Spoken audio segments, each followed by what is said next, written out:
नमस्कार, स्वागत है आपका। आप देख रहे हैं द न्यूज और मैं रानी गुप्ता आपके साथ।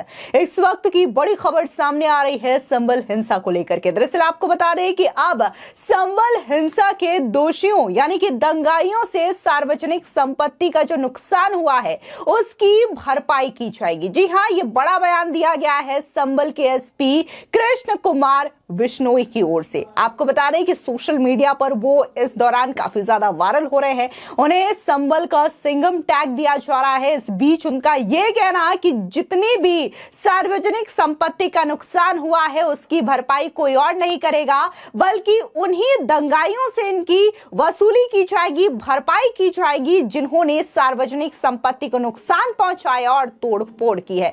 दरअसल एसपी के बिश्नोई ने गुरुवार को कहा कि अलग अलग तरीके से 1 करोड़ रुपए से ज्यादा का नुकसान हुआ है। उपद्रवियों के द्वारा कई सारी कारें जलाई गई हैं, कई ट्रांसफार्मर जलाए गए हैं, सार्वजनिक संपत्तियों के कैमरे भी तोड़ दिए गए हैं। ये सब दंगाइयों से वसूल किया जाएगा। उन्होंने कहा कि एक बार आरोप पत्र तैयार हो जाए तो उचित कार्रवाई पर विचार किया जाएगा। वहीं दूसरी ओर उत्तर प्रदेश की योगी सरकार को संभल मामले में इलाहाबाद हाईकोर्ट से बड़ी राहत मिली है। दरअसल वाराणसी के social activist doctor Anand Shankar Tiwari ने हाईकोर्ट में दाखिल अपनी जनहित याचिका को वापस ले लिया है। इस जनहित याचिका में हिंसा से जुड़े पूरे घटनाक्रम की न्यायिक जांच कराए जाने की मांग की गई थी।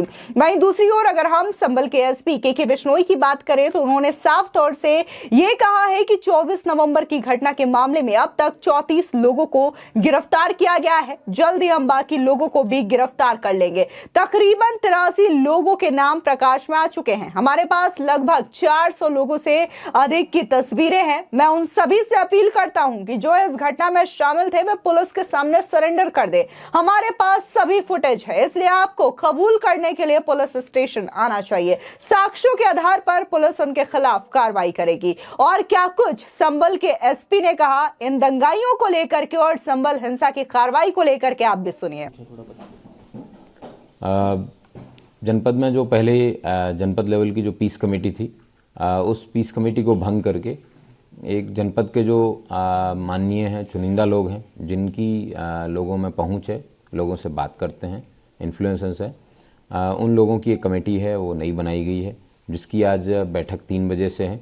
और सभी जनपद के जितने भी मौलाना हैं, कारी हैं, इन सबसे बातचीत की जा रही है कि जिस तरीके से पिछले जुम्मे की नमाज जो अदा की गई थी, उसी तरीके से इस बार की भी नमाज है वो अदा की जाए। आज शाम को फुट पेट्रोलिंग भी की जाएगी। मैं उम्मीद करता हूं कि जो फ्राइडे की जो नमाज है वो भी पीसफुली अदा की जाएगी और उसके साथ साथ सभी लोगों का सहयोग है वो पूर्व की तरह बना रहेगा। सर, इसमें कितने होंगे जो पीस कमेटी की बैठक? 100 के करीबन लोगों को जो जनपद के विभिन्न थानों से चुने गए हैं, उनके आधार पे उनको बुलाया जा रहा है।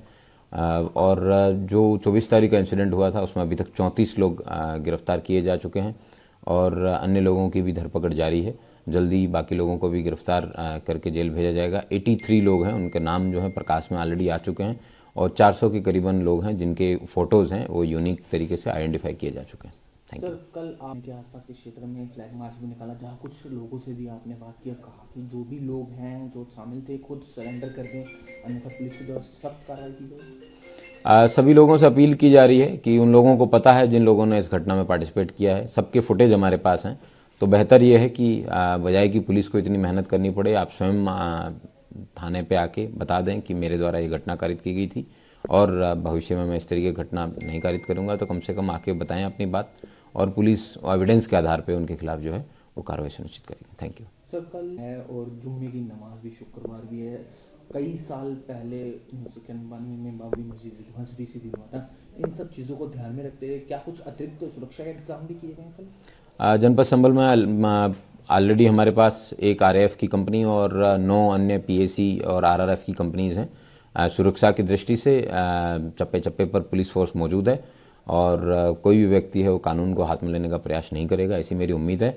लेकिन फिर भी अलर्ट रहकर सभी लोगों के सहयोग से जो 6 दिसंबर का दिन है वो शांति से गुजरेगा। Thank you. माननीय मुख्यमंत्री के द्वारा सर आज सोशल मीडिया पर अपनी बात रखी गई। उन्होंने कहा उपद्रवियों को बख्शा नहीं जाएगा, जो सरकारी संपत्ति को नुकसान पहुंचा गया उसका आंकलन कर उन्हीं उपद्रवियों से वसूला जाएगा, पोस्टर्स जारी किए जाएंगे, क्या कुछ सर अपडेट है इस मामले में, कितना आंकलन हुआ है नुकसान का? 1 करोड़ रुपए से ज़्यादा का नुकसान विभिन्न रूप से हुआ है, जिसमें कई कारें जलाई गई है, ट्रांसफार्मर्स जलाए गए हैं, उसके साथ साथ कैमरे तोड़े गए हैं, पब्लिक प्रॉपर्टीज़ के भी कैमरे तोड़े गए हैं।